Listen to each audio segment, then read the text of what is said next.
कुल मिला जुला करके हमने सीधा सीधा ऐसा कहा कि सर हमने विभज्योतक को ख़त्म कर लिया, बस समझ करके कि कितने इसके प्रकार होते हैं, कहाँ पर मिलते हैं, इनका कार्य क्या होता है, थोड़ा बहुत हमने जान लिया, डिटेल में भी पढ़ा नहीं है उसको, ठीक है। अब इसी विभज्योतक से आगे चल गए, एक कहानी थी हमारे पास ना कि सर चलिए मैं प्राथमिक विभज्योतक की बात करूं तो ये आगे चल के किसका निर्माण करेगा, प्राथमिक अस्थाई का, है ना। लेकिन इस प्राथमिक अस्थाई के अंदर क्या जो विभाजन था वो पूर्ण रूप से बंद नहीं हुआ था, जिस वजह से मतलब विभाजन करने की क्षमता की बात कर रहे हैं, जिस वजह से ये आगे चल के क्या कर लेता है, विभाजन करने वाली कोशिकाओं का निर्माण कर देता है। तो उन कोशिकाओं को नाम देते हैं क्या हम लोग, द्वितीय विभज्योतक का नाम दे देते हैं। चलिए बहुत बढ़िया। उसके बाद ये द्वितीय विभज्योतक विभाजन करता जाएगा क्या होगा, इसकी कोशिकाओं की संख्या बढ़ेगी तो अपने में से कुछ कोशिकाओं को छाट करके बदल देगा, किसमें, अस्थाई में बदल देगा। चलिए वो अस्थाई में बदल दिया, दूसरी बार आया तो इसको क्या बोल देते हैं, द्वितीय अस्थाई। अब सवाल एक बार सोचने की बात यहाँ पे ये आती है कि सर जैसे प्राथमिक या पहली बार जब अस्थाई बना था तो इसमें क्षमता थी कि ये आगे चल के विभाजन करने वाली कोशिकाओं का निर्माण कर सके, क्या इस अस्थाई कोशिका में ऐसी क्षमता है, नहीं, क्योंकि सर इसमें पूर्ण रूप से वो क्षमता खत्म हो चुकी है, ठीक है ना। चलिए हमने किस किस को पढ़ लिया सर, प्राथमिक विभज्योतक को पढ़ लिया और किसको पढ़ लिया, द्वितीय विभज्योतक को पढ़ लिया। अब किसको पढ़ना है, अस्थाई और ये रहा द्वितीयक अस्थाई। चलिए सबसे पहले हम बात करते हैं किसकी, अस्थाई कोशिका की, ठीक है। अब अस्थाई कोशिका के बारे में क्या क्या जानते हैं हम लोग। सबसे पहला कार्य क्या है, ये कोई विशेष कार्य करती है।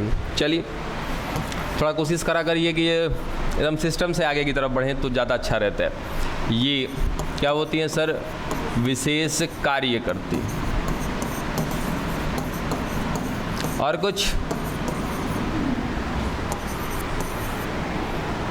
कुछ बताइए।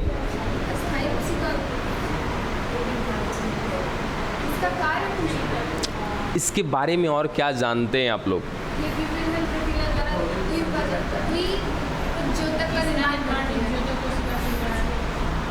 अरे तो यहाँ पे केवल अस्थाई लिखा है हमने, प्राथमिक और द्वितीयक तो कुछ लिखा ही नहीं है।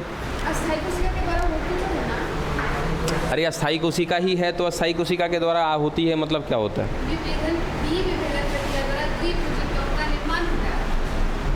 चलिए लिखते हैं। ये सर्वमान्य चीज़ है कि सर ये जो आपकी अस्थाई कोशिकाएं हैं ये आगे चल करके विभज्योतक का निर्माण करती है, ठीक है। और कुछ इनका निर्माण जो है विभज्योतक की कोशिका से अस्थाई कोशिका का निर्माण होता है। और कुछ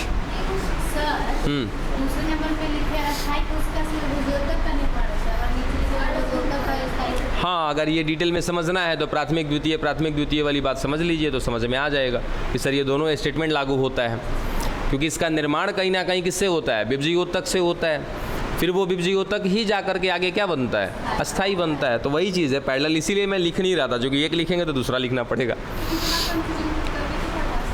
चलो और आगे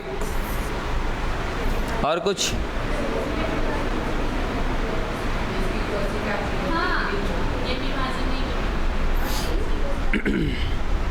देखो तो लोग खाली एक ही जगह पे घूम रहा है सब।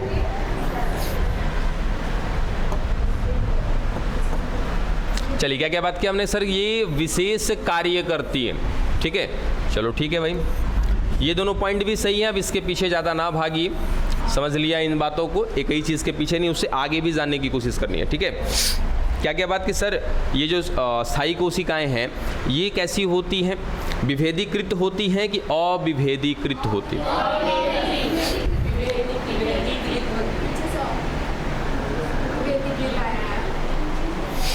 सोच समझ के जवाब दीजिए। विभेदीकृत का मतलब क्या होता है कि सर वो एक निश्चित कार्य में लगी, ठीक है।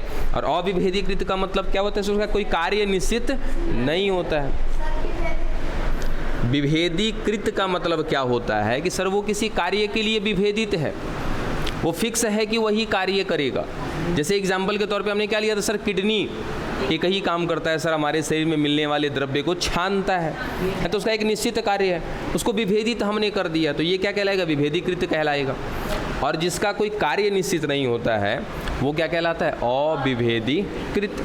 अब आपने खुद बोला यहाँ पे, देखो तो जरा कि सर ये किसी विशेष कार्य को करती है, मतलब किसी एक निश्चित कार्य को करती है, तो इसके लिए यहाँ पे स्टेटमेंट क्या बनेगा कि सर ये क्या होती है, विभेदित होती हैं। किसके लिए विभेदित होती है सर, अपने कार्य के लिए विभेदित होती है। ठीक है, ये चीज़ को यहाँ अब ना दिखाएं तो ज़्यादा बेहतर होगा हमें। हाँ, ब्लैक कर दें, तो मैं तो पहले ही पूछा था ना,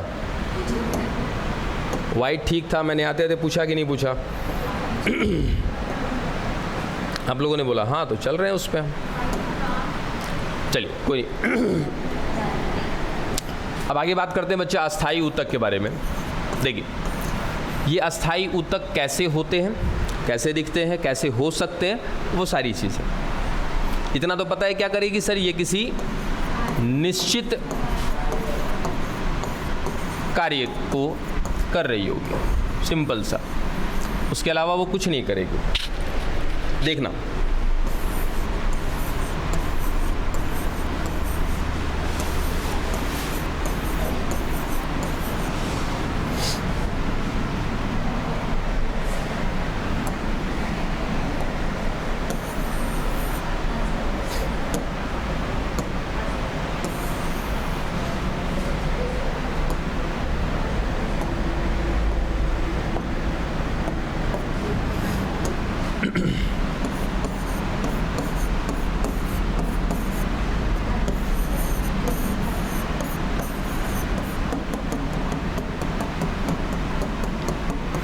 अच्छा ये बताइए, इन दोनों संरचना में कुछ अंतर लग रहा है आपको? आराम से, ठीक है, क्या अंतर लग रहा है आपको जरा बताइए तो।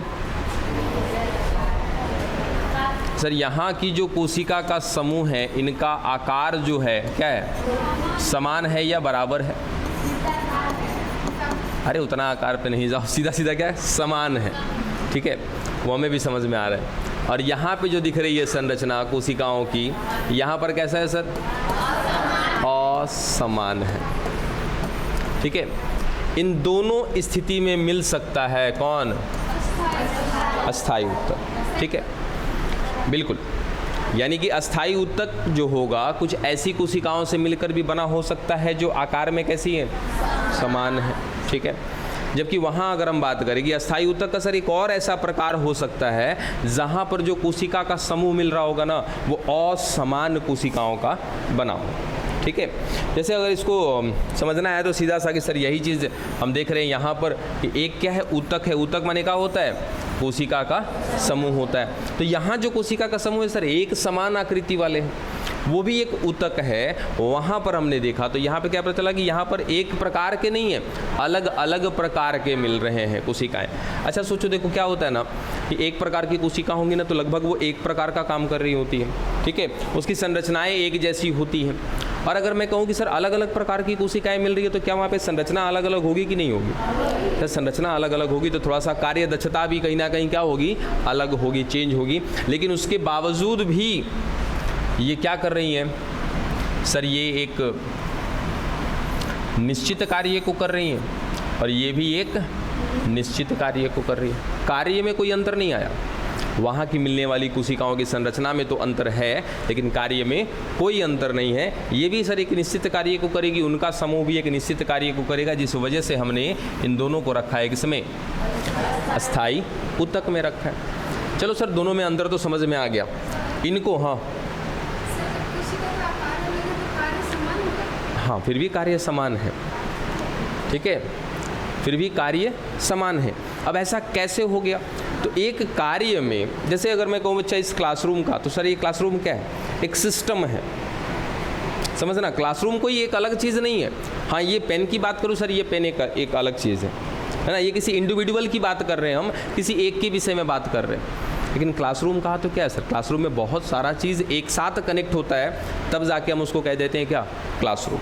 यानी कि इसको चलाने के लिए बहुत सारे भाग हैं इसके, और हर एक भाग को करने वाला क्या होगा, अलग अलग कोई ना कोई होगा। उसी तरीके से मान लिया जाए कि सर ये कोशिका का जो समूह है एक कार्य कर रही है, समझना आराम से, ठीक है। और वो कार्य सर क्या है, अभी हम बात की किसका, क्लासरूम का। सर ये क्लासरूम चलाने की व्यवस्था है यहाँ पर। अब क्या एक ही प्रकार की कोशिकाएं सब कुछ तो मैनेज नहीं कर लेंगी सर, उनमें से कुछ ऐसी होंगी जो बिजली से संबंधित कार्य देख लेंगी, हैं, कुछ ऐसी कोशिकाएं होंगी जो यहाँ बेंच कुर्सी का सारा काम संभाल लेंगी। उस तरीके के कार्य को हम क्या बोलते हैं, सीधा सीधा तंत्र बोलते हैं। इसी को हम इंग्लिश में क्या कहते हैं, सिस्टम। तो वही मैंने बोला कि क्या है सर, एक सिस्टम है, सारे लोग मिल बांट के काम को कर लेंगे, ठीक है। चल, जैसे आप अपने ऊपर एक और एग्जाम्पल ले लो कि सर हमारे अंदर जैसे श्वसन क्या है, श्वसन का मतलब सर सांस लेना छोड़ना, और उसी सांस जब ले रहे होते तो ऑक्सीजन हमारे अंदर जाता है, ग्लूकोज हमारे अंदर होता है, उसको ऑक्सीजन की उपस्थिति में तोड़ना, ये सब कुछ को मिला के क्या बोलते हैं, श्वसन बोलते हैं, ठीक है। तो हम लोग यहाँ एक नाम लिखते हैं श्वसन तंत्र। तंत्र का ही लिखते हैं क्योंकि सर ये काम को करने के लिए ना, ये काम तो एक दिख रहा है लेकिन इस कार्य को करने के लिए अलग अलग भाग हैं। सांस लेने के लिए सर नाक है, उस वायु में बहुत सारी गंदगी है उसको छानने के लिए, है ना, कुछ कम करने के लिए हमारे नाक के अंदर बाल है ना। उससे अंदर जाइएगा तो सर श्लेष्मा है, श्लेष्मा समझते हो ना, ये तो वही चीज़ है। वो भी क्या करता है सर, उसके अंदर से वायु जाता है ताकि जितने और डस्ट होंगे छोटे छोटे वो भी छन जाएंगे। तब अंदर गया तो सर फेफड़े ने मैनेज किया, फेफड़े ने क्या किया सर, ऑक्सीजन को लिया, किधर भेज दिया सर, हार्ट की तरफ भेज दिया। मतलब कि कुल मिला जुला के सर सारे लोग मिल के एक काम कर रहे हैं। तो अगर सारे लोग मिल के काम कर रहे हैं तो क्या होगा बच्चा, क्या ये कार्य जटिल होगा क्या? आराम से सोचना, बताना कि सर जब इतना ज़्यादा कॉम्प्लिकेशन है तो क्या ये कार्य जटिल होगा? ठीक है, ये क्या है सर, ये क्या मैं इसको कहूँ कि सरल है, ठीक है, सिंपल है ये। इसको क्या बोले, कॉम्प्लेक्स। इसको क्या कहते हैं, सिंपल। और ये टॉपिक भी एकदम सिंपल है, ठीक है। ये दो प्रकार हैं आपके, किसके, अस्थाई ऊतक के, ठीक है।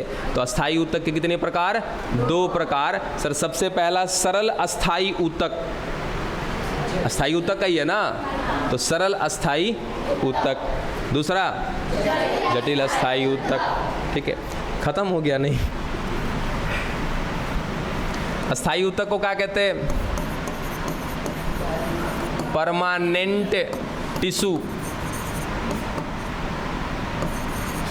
ठीक है। अगर इंग्लिश में कहना चाहें, बिब्जी ऊतक को कहते हैं मेरिस्टेमेटिक टिश्यू, ठीक है। उसको क्या कहते हैं, मेरिस्टेमेटिक टिश्यू। चलो वहाँ पे आएंगे तो लिख देंगे, समझ लीजिएगा। सर ये क्या है, परमानेंट टिश्यू। परमानेंट टिश्यू के दो टाइप हैं, कौन कौन सा सर, सिंपल परमानेंट टिश्यू, दूसरा सर कॉम्प्लेक्स परमानेंट टिश्यू। हो गया, हिंदी में क्या बोला, सरल अस्थाई ऊतक, उधर से समझ में आ गई बात, भूलेगा नहीं ना। क्या मिला सर, हम अस्थाई ऊतक में चल रहे थे और अस्थाई ऊतक के दो प्रकार हमने देख लिए, सरल अस्थाई ऊतक, बिल्कुल अभी तक तो सही जा रहा है भाई तू, जटिल अस्थाई ऊतक, बस गड़बड़ाना मत तुम, ठीक है। कभी कभी गड़बड़ा जाते हो। सरल अस्थाई ऊतक और जटिल अस्थाई ऊतक, कुछ कुछ बातें जान लिया हमने इसके बारे में, अब और कुछ आगे जानते हैं। अब अगर मैं इनके प्रकार की बात करूं,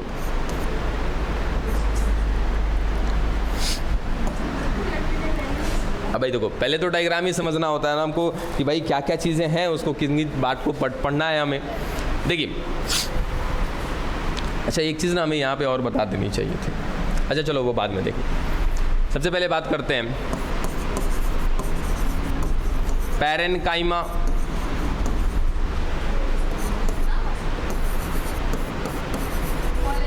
कॉलेन्काइमा,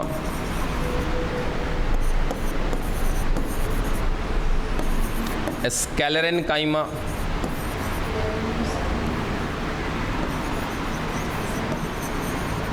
ठीक है। ये तीन नाम याद रख लीजिए, पैरेन्काइमा, कॉलेन्काइमा, स्क्लेरेन्काइमा। हाँ, हिंदी नाम बर्दाश्त हो जाएगा ना? नहीं, हिंदी नाम इसका यही है। ठीक है, हमें क्या है, हम तो दे ही देंगे। अरे आप जो कहो हम देने को तैयार है भाई। चलो इसका हिंदी नाम लिख देते हैं।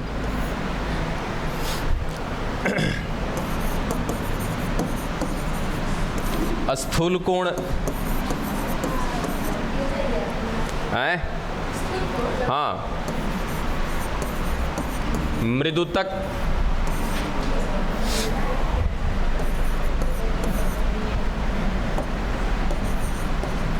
दृढ़ोत्तक,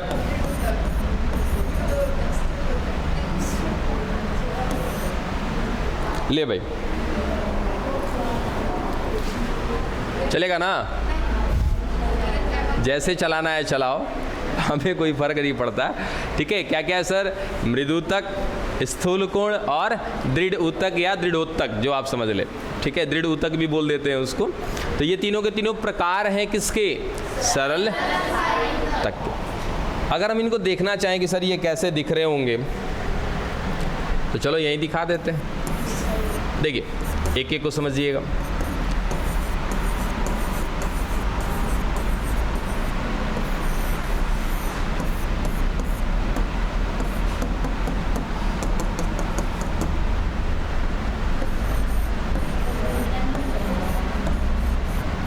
मैं इनकी विशेष आकृति नहीं बना रहा हूँ, बस कुछ समझना है इस पिक्चर को। ये मत समझ लेना कि सर जो आपका जो पैरेन्काइमा होता है वो गोलाकार होता है, नहीं, वो मत समझ लेना। ठीक है, कैसा होगा जब हम एक एक को पढ़ेंगे तो वहाँ पे बात करेंगे। फिलहाल यहाँ से एक चीज़ समझनी क्या थी हमें कि सर सभी के सभी जो समूह मिल रहे हैं ना कोशिका के, वो कैसे हैं सर? एक समान प्रकार की कोशिका के हैं। जैसे यहाँ पर हम सर मृदुतक की बात कर रहे हैं। मृदुतक कौन था सर? एक प्रकार का सरल अस्थाई ऊतक था। सरल अस्थाई ऊतक सर कैसा होता है? देखो जरा, अभी देखा था हमने, एक समान प्रकार की कोशिकाओं का समूह होगा वहाँ पर। ठीक है, और यहाँ पर भी हमने कुछ ऐसा ही दिखाया कि सर यहाँ पर जो मिल रहा है एक समान प्रकार का मिल रहा है, यहाँ भी एक समान प्रकार का, सेम यहाँ भी है। तो सिंपल कि सर जब तक हम बात करेंगे किसका? सरल अस्थाई ऊतक का, तब तक तो गांठ मार के बैठेंगे कि क्या होगा? एक ही प्रकार की कोशिका का समूह होगा। ठीक है, चलो दूसरा कौन रह गया? जटिल अस्थाई ऊतक। आई,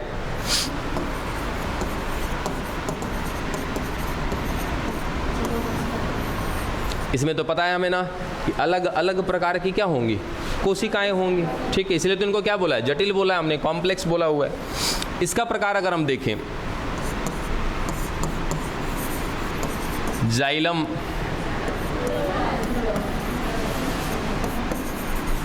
फ्लोएम। ठीक है, इसका भी हिंदी नाम चाहिए?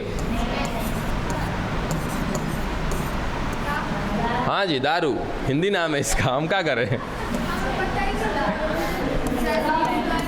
मुंह बंद।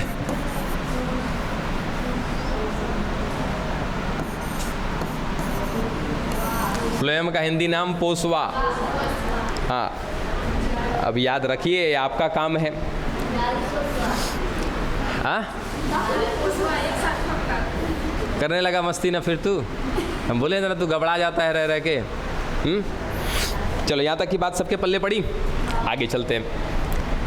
अब हम शुरुआत कहाँ से करेंगे सर? हमें पढ़ना चाहिए सबसे पहले क्या? Parenchyma, collenchyma, sclerenchyma. ठीक है, जिनको हमने क्या नाम दिया है? सरल अस्थाई ऊतक। ठीक है, और इनको भी पढ़ने से पहले हमें क्या करना चाहिए? सबसे पहले सरल अस्थाई ऊतक के बारे में थोड़ा सा एक लक्षण देख लेना चाहिए। एक क्या होगा सर? ये तीनों एक ही के प्रकार हैं। ठीक है, यानी कि कहीं ना कहीं इनमें कुछ बातें ऐसी होंगी जो क्या होंगी? कॉमन होंगी, और कुछ बातें ही क्या होंगी? डिफरेंट। चलो बात समझे कहने का मतलब कि सर ये तीनों क्या है? सरल अस्थाई ऊतक हैं, तो कुछ बातें क्या होंगी इनमें? समान होंगी। तो एक जगह पे हम क्या पढ़ लेंगे? समान पढ़ लेंगे, तो समझ में आ जाएगा कि क्या क्या चीज़ें हैं। और एक बातें क्या करेंगे सर? जब एक एक करके जब पढ़ना शुरू करेंगे तो जो इन तीनों में अंतर है वो बातें समझ लेंगे। ठीक है, चलो उसके बाद हमें क्या पढ़ना चाहिए फिर? जाइलम और फ्लोएम। लेकिन शुरुआत हम यहाँ से कर रहे हैं, करेंगे वो भी थोड़ा सा इसको समझ के, उसके बाद फिर आगे चलेंगे वहीं से। अब ये जाइलम के विषय में और फ्लोएम के विषय में मैंने एक बात बताई थी बच्चा, ये प्राथमिक भी होते हैं और द्वितीयक भी होते हैं। ये भी क्या होते हैं? प्राथमिक होते हैं और द्वितीयक होते हैं। यानी कि जाइलम हमारा सर प्राथमिक भी होता है, द्वितीयक भी होता है। फ्लोएम भी क्या होता है? प्राथमिक होता है, द्वितीयक होता है। ठीक है। अब एक चीज़ बताओ, इतना कुछ पढ़ लिया, जाइलम फ्लोएम तक आ गए हम लोग, ये बताओ कि जाइलम और फ्लोएम है कौन? विभजियोतक है कि अस्थाई है?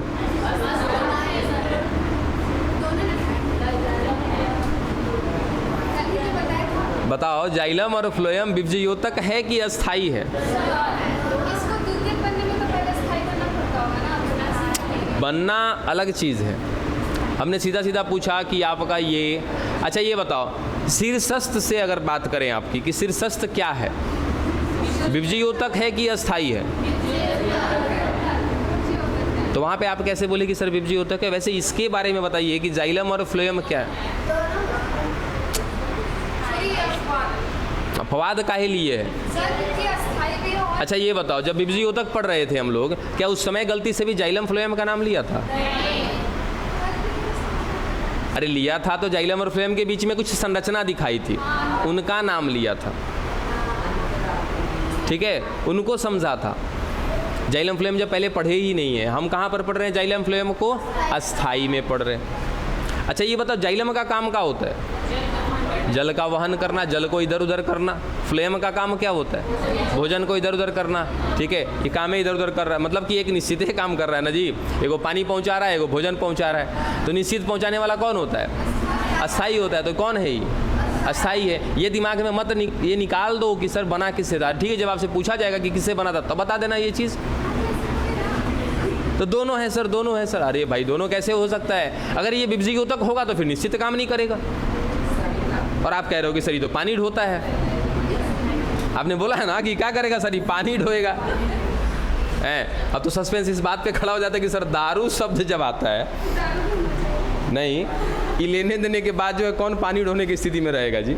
लेकिन फिर भी क्या है, ये पानी ढो रहा है, चलो ये भोजन ढो रहा है, कुल मिला जुला के सर एक निश्चित काम कर रहा है। तो ये दोनों के दोनों कौन है? आपके अस्थाई ऊतक। ठीक है, फिर से एक ही कहानी पे आ जाओ, वही चीज़ तो आपकी मदद करेगी इस चैप्टर को ना पूरा कंप्लीट करने के लिए। वही एक टेक्निक है, अगर वो दिमाग में बैठ गया ना तो हर एक चीज़ समझ में आएगा, हर जगह पे समझ में आएगा। समझे? खाली ये कोई टेक्निक याद सभी ने रखना है आपको।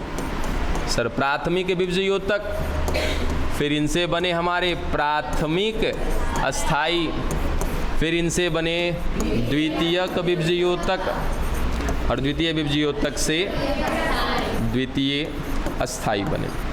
बाबू ये मंत्र है इस चैप्टर का, समझे? हाँ एकदम मूल मंत्र है ये, इससे बड़ा कोई मंत्र नहीं है इस चैप्टर को समझने के लिए। और क्लियर कर लेना है तो बिचवा वाला प्रक्रिया खाली याद रखिए कि कहाँ से क्या हुआ है, तो उस प्रक्रिया को क्या नाम दिया है? विभेदन, विभेदन और पुनः विभेदन। ये अगर खाली मंत्र याद रहा तो कहीं नहीं फंसोगे। ठीक है, अब कि सर ये विभजियोतक है, विभजियोतक कुछ काम नहीं करता है सर, खाली विभाजन करता है, विभाजन करता है। समझे? आज जब हम बात कर रहे हैं काम करने का तो वो कौन है? अस्थाई है। अब चलो, हमने अभी भी क्या बोला था कि सर जाइलम जो होता है प्राइमरी जाइलम होता है, फिर सेकेंडरी जाइलम। प्राइमरी माने प्राथमिक, सेकेंडरी माने द्वितीयक। ठीक है, दूसरा अगर मैं फ्लोएम की बात करूं तो सर प्राइमरी फ्लोएम होता है, दूसरा सेकेंडरी फ्लोएम भी होता है। ठीक है, अब क्या हुआ जरा देखो यहाँ पे कि सर जो ये प्राथमिक विभजियोतक से आगे चल करके क्या बना हुआ है? प्राथमिक अस्थाई बना हुआ है। तो सर प्राथमिक अस्थाई में कौन होंगे सर? वे लोग होंगे जो कार्य करेंगे। हाँ, एक निश्चित कार्य करेंगे। बात समझ में आया? तो उस समय इस प्राथमिक विभजियोतक को जरा देखो सर, ये लो दे दनादन विभाजन करता जा रहा है बिना मतलब के, इसको कोई काम ही नहीं है। समझे? लो भाई भर दिया एकदम पूरा कोशिका से। हाँ, तब अब क्या करेगा? इसी में से कुछ कोशिका को निकाला, बोला चल भाई अब तो क्या करना है? कार्य करना है। समझे? अब इनको क्या कर दिया? किसी काम में लगा दिया। अब किस काम में लगा दिया सर? जल ढोने के काम में लगा दिया। ठीक है, इनमें से कुछ को पानी ढोने के काम में लगा दिया, और फिर किसी को क्या कर दिया सर? भोजन ढोने के काम में लगा दिया। अच्छा एक चीज़ और बताओ सर, ये कब बना है?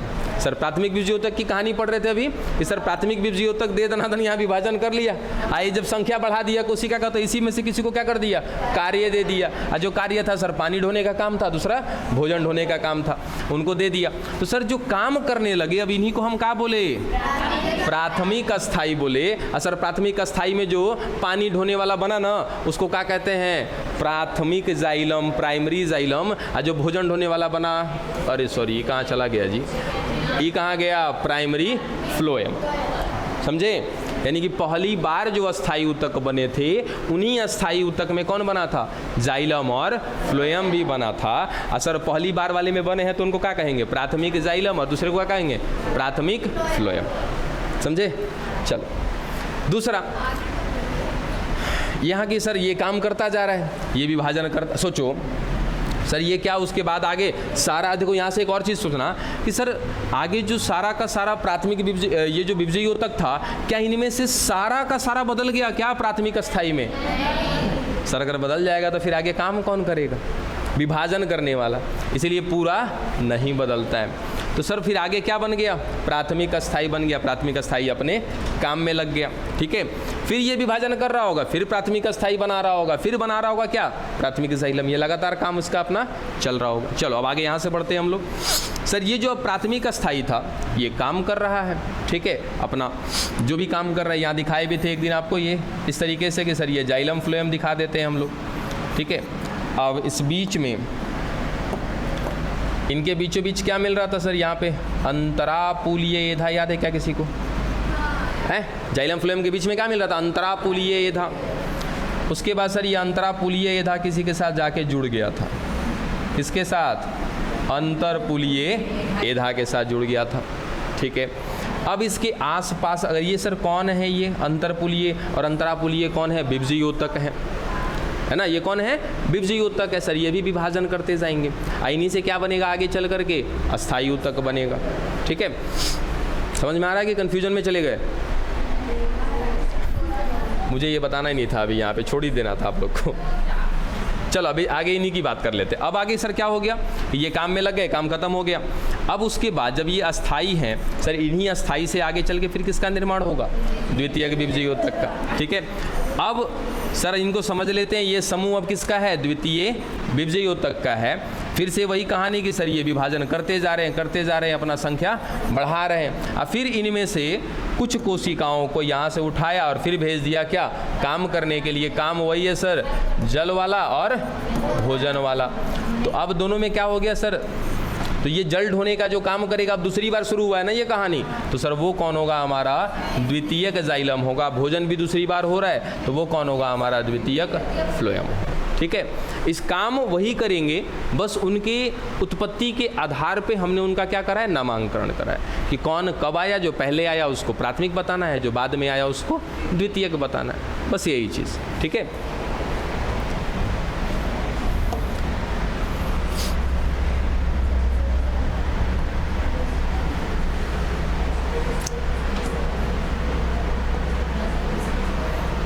एक मिनट, कहाँ गया जी 11th?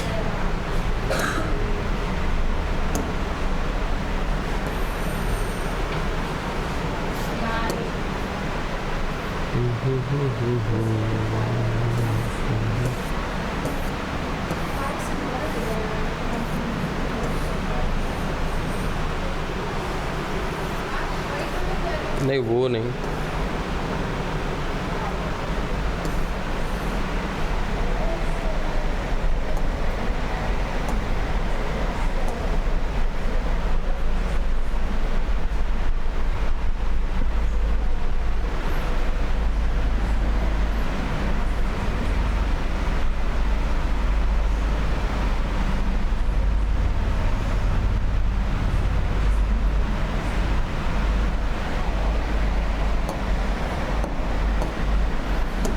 देखिए ये डायग्राम आपको समझना काफ़ी ज़्यादा ज़रूरी है, क्योंकि यही आपकी कहानी बार बार फंसाएगी। यानी कि जो हमने एक मंत्र समझ लिया वो मंत्र आपके दिमाग में होना चाहिए, दूसरा ये चीज़ दिमाग में होनी चाहिए, और ये डिफरेंट कर देगा आपके लिए, थोड़ी सी समस्या बढ़ा देगा कब? कि जब हम इस बीच में ही लाके डाल देंगे एक बीजपत्री और द्विबीजपत्री। ठीक है, अब एक चीज़ हम याद करिए कि सर पढ़ कहाँ रहे थे हम? नहीं, ये जो सब कुछ पढ़ रहे हैं किसके अंतर्गत पढ़ रहे हैं हम लोग? पुष्प का शारीर देख रहे हैं सर, उसके यानी कि पुष्प की नहीं, पुष्पीय पादप की बात कर रहे थे। ठीक है, जैसे जिस पेड़ पौधे में पुष्प लगता है उसके पूरे अंदर से शरीर को देख रहे थे। अंदर से जब शरीर देखेंगे तो क्या क्या चीज़ आएगा, जरा याद करो कि सर बाहर से काका देखे थे? पत्ती देखे थे। ठीक है, तना के बारे में समझे थे, जड़ के बारे में समझे थे। ठीक है, शाखा तना में चलो एक ही बात आ जाएगी। ठीक है, पुष्प के बारे में देखे थे। ठीक है, फल के बारे में, बीज के बारे में सर बाहर से देखे थे, है ना। यहाँ पे क्या करेंगे, एक एक चीज़ को अंदर से पढ़ेंगे। हाँ बिल्कुल, वापस वही चीज़ें होंगी लेकिन इस बार अंदर से, समझे। अब अंदर जाओगे, जैसे सर अगर हम बात करें, अच्छा ये ऑटो पेस्ट कर रहा है? नहीं, ये ऑटो पेस्ट है।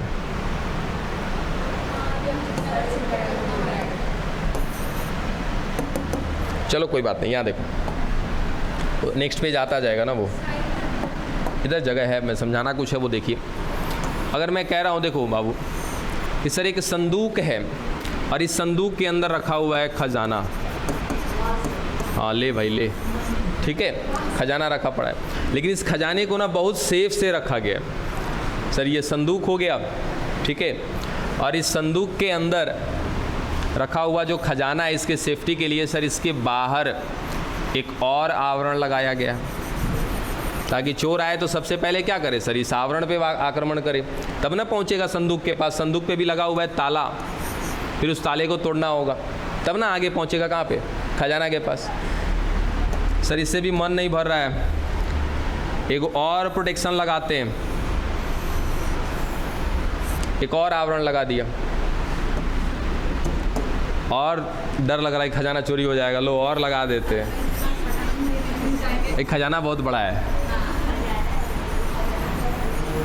इसी खजाने तक तो आपको पहुंचना है, समझे, जो चैप्टर का आपका खजाना है।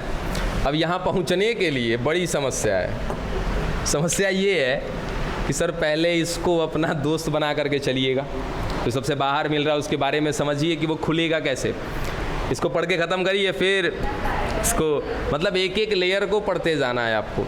तो सोचो कि बाबू अगर हम बात कर दिए इसे कि सर ये पत्ती है तो पत्ती के अंदर का पढ़ना है ना, लेकिन पत्ती के अंदर का पढ़ने से पहले सर पत्ती मालूम चल रहा है कि 4 गो अस्तर में है, तो चारों अस्तर को पढ़ेंगे। हाँ बिल्कुल, क्या लगता है आपका शरीर कितने अस्तर में? सर पहले तो त्वचा दिख रहा है बाहर से, सर ये त्वचा है, उसके नीचे क्या है सर, मांसपेशियाँ हैं, उसके नीचे क्या है, हड्डियाँ हैं। आएगा जंतु का भी शरीर पढ़ने के लिए, जंतु में भी आकार की आएगा, जंतु में भी शरीर आएगा, पढ़ना आराम से, ठीक है, बस एक कॉन्सेप्ट बनाना है आपको। अब आ जाओ यहाँ पीछे क्या बात कर रहे थे हम लोग, चलो यहाँ पे देखो कि सर सिंपल हमें मतलब कि ये एक तरीका आपको बता दिए, पढ़ेंगे हम लोग अभी कहाँ पर सर, पैरेन्काइमा, कोलेनकाइमा, स्क्लेरेन्काइमा को ही पढ़ेंगे। हमने सब कुछ जान लिया कि हमको पढ़ना क्या है सर, अस्थायी ऊतक, अस्थायी ऊतक में किसको पढ़ना है सर, एक को पढ़ेंगे सरल अस्थायी ऊतक, दूसरा क्या होगा जटिल अस्थायी ऊतक। सरल में क्या होगा सर, 3 चीज़ होगा, पैरेन्काइमा, कोलेनकाइमा, स्क्लेरेन्काइमा। दूसरा आपका जटिल में कौन होगा सर, जाइलम और फ्लोएम। पैरेन्काइमा, कोलेनकाइमा, स्क्लेरेन्काइमा के बारे में कुछ जानते ही नहीं थे, हाँ लेकिन जाइलम फ्लोएम के बारे में जानते थे, लेकिन कन्फ्यूजन था ना ये प्राथमिक और द्वितीयक वाली बात, वो भी हमने खत्म कर ली। फिर शुरुआत कहाँ पे जाएंगे हम लोग, पैरेन्काइमा पर। तो कल से क्लासेस कहाँ से चलेंगी अपनी, पैरेन्काइमा, वो आपको पढ़ करके आना है, ठीक है। लेकिन उसके साथ साथ जो मंत्र वाली बात है सर, ये चीज़ भी दिमाग में होनी चाहिए, जब फुर्सत मिल जाए ना इस चीज़ को थोड़ा सा एक बार पढ़ लीजिएगा। और यहाँ पर 2 बात आएगी, एक बीजपत्री और द्विबीजपत्री, यानी कि एक बीजपत्री का सर जो जड़ होता है वो अलग होता है, बिल्कुल अलग होता है, द्विबीजपत्री का जड़ बिल्कुल अलग होता है। अगर नहीं भरोसा है तो पिछले चैप्टर में जाइएगा, वहाँ पे हमने जड़ आपको पढ़ाया है ना, वहाँ पे देख लीजिएगा, लिखवाया है ना मैंने कौन किस में पाया जाता है, तो वहाँ पे ख़त्म हो जाएगा समस्या। तो ये चीज़ थोड़ा सा पढ़ लीजिएगा। जैसे कि सर सबसे पहला क्या दिया है, मूल रूम। क्या ये मूल रूम जानते हो आप सर, वहाँ तो जाने थे, यहाँ नहीं समझ में आ रहा है, ठीक है। ये रहा जड़, जड़ का क्षेत्र याद है आप लोग को, क्या क्या था सर? ये मूल गोप है, ये एक प्रोटेक्शन लेयर है इसके बाहर की, ये जड़ नीचे जाएगा तो घर्षण नहीं करेगा। उसके नीचे, उसके ऊपर कौन है? विभजयोतक। सर यहाँ पे विभजयोतक मिल रहे हैं। उसके ऊपर कौन थे? दीर्घीकरण क्षेत्र। सर ये संख्या बढ़ाता जाएगा तो यहाँ पर क्या होगी? लंबाई इसकी बढ़ती जाएगी, तो ये है हमारा दीर्घीकरण क्षेत्र। उसके बाद परिपक्वन क्षेत्र। सर यहाँ पर क्या था? ऐसा कोशिका था जो अस्थाई था। सर ये दीर्घीकरण जो कर रहा है कोशिका, वो कौन था? विभजयोतक था, और वही जाकर के ऊपर अस्थाई में बदल गया और काम करने लगा, तो सर इसको क्या बोल दिए थे हम? परिपक्व। सर अब ये तैयार हो गया, अपना काम ये करेगा। तो काम क्या करेगा? जड़ का काम क्या होता है सर? जल को अवशोषित करना, यही काम है ना। जल को अवशोषित करने के लिए है मेन वाला जड़ ज़्यादा जिम्मेदार होगा कि सर इससे इसी से संरचना जो निकली है ये ज़्यादा जिम्मेदार? सर ये निकली हुई संरचना जिम्मेदार होगी, जिसका नाम है कौन? मूल रोम नाम है इसका। ठीक है, तो हम ये बताओ कि मूल रोम सर कहाँ मिल रहा है? जब ये इसे जड़ को काटे ना, तो काटने के बाद सर ऐसे सामने से जड़ इसे दिखाई देगा का? ठीक है, पक्का ऐसे दिखेगा ना। ऐसे पीछे सर ऐसे होगा इस तरीके से। हमने इसको क्या कर दिया? काट दिया, तो मुँह गोल दिखाई देगा ना जी उसका। ठीक है, अब सर इसमें भी हम ना इस पूरे को ना पढ़ करके इस तरीके से इसको ऐसे काट लिए हैं। बात समझे? अब वो चीज़ बनाया गया है। सर क्या यहाँ पर ऐसे मूल रोम होगा? बाहर वाला पे कंफ्यूज नहीं हुए? मूल रोम होगा ना, तो देखो वही चीज़ दिखाएगा। क्या है सर? मूल रोम है। उसके बाद क्या दिख रहा है सर? मूल रोम के नीचे बाह्य त्वचा, उसके नीचे वलकुट, अंतस्त्वचा, परिरंभ, प्रोटोजाइलम, मेटाजाइलम, पित्त, फ्लोएम। एक खाली नाम आपके दिमाग में छपना चाहिए, क्योंकि ये चैप्टर में याद तो करना पड़ेगा आपको। नहीं याद करोगे तो फिर काम ही नहीं चलेगा। ठीक है, बस खाली एक अभी फ़िलहाल के लिए नाम आपके दिमाग में डाला है हमने। इस नाम के आसपास रहिएगा, क्योंकि ये नाम तुरंत आएंगे, समझे? और जब तुरंत आएगा ना, तो उस समय हम तो बता के निकल लेंगे, अब आप उसी में फंसे रह जाओगे। रीज़न कि सर आपके लिए ये नाम पहली बार होगा। अब पहली बार होगा तो आप नाम में ही फंसे रहोगे कि कौन कौन नाम है, एकरे में 1-2 दिन बिता दोगे, और उसमें सर इसका टॉपिक पार हो जाएगा, फिर समझ नहीं पाओगे। ठीक है, तो ये नाम के आसपास रहिएगा। बाकी आए मैथ पढ़ेगा। हे बाबू देख, तू मैथ काहे पढ़ेगा? बायोलॉजी हार्ड लग रहा है? देख बाबू, बायोलॉजी ही नहीं, हर एक वो सब्जेक्ट हार्ड है। अगर उसको गहराई से समझने की कोशिश करोगे ना, तो हार्डनेस ऑटोमेटिक बन जाता है। लेकिन एक बात और है, जो बार बार हम कहते हैं ना दोस्त, ये यूं ही नहीं कहते बाबू। अरे दोस्त वो है जो आपको पीना सिखा देता है। पीना, शराब, कुल मिला जुला कहने का मतलब कि वो गलत रास्ते पर ले जाता है। ठीक है, दोस्त वो जो आपको अच्छे रास्ते पर लेकर के जाता है। यानी कि दोस्त आपसे कुछ भी करवा सकता है, आप दोस्त से कुछ भी करवा सकते हैं। डिपेंड करता है कि आप चाहते क्या हैं। किसी को बर्बाद करना है, देखो उसका सबसे अच्छे मित्र को सिखा दो, वो उसको बर्बाद कर देगा। जैसे अगर सपोज़ मैं अपनी बात कर लूँ कि मैं एक मेरा फ्रेंड है और हम और वो बहुत ही ज़्यादा अजीज़ हैं, मतलब कि भैया जो हम कहेंगे वो करेगा, जो वो कहेगा हम करेंगे। ठीक है, अब पता चल रहा है कि चलो हमारे अंदर ना कुछ एक गलत आदत है, वही आदत उसको पकड़ाना, आराम से पकड़ा देंगे, क्योंकि मेरा जिगरी यार है वो, समझे? तो वैसे ही टॉपिक को अपना दोस्त बनाओ, जैसे मुड़ोगे वैसे मुड़ेगा, समझे? चाहे वो टॉपिक कितना भी ज़्यादा कॉम्प्लिकेटेड का है ना। एक और है कि हम मैथ लेंगे, बताओ तो क्या सोच के आया था? बायोलॉजी आसान है? नहीं, बायोलॉजी आसान नहीं है बाबू। पढ़ना आसान है, पढ़ाना आसान है, समझे? समझना और भी आसान है, तो समझो करना क्या है। बुक मत पढ़ो। कौन बोला बुक पढ़ने? हम जब कहते हैं किसी टॉपिक को तभी पढ़ो ना, बाकी दिन कहते हैं किताब पढ़ो।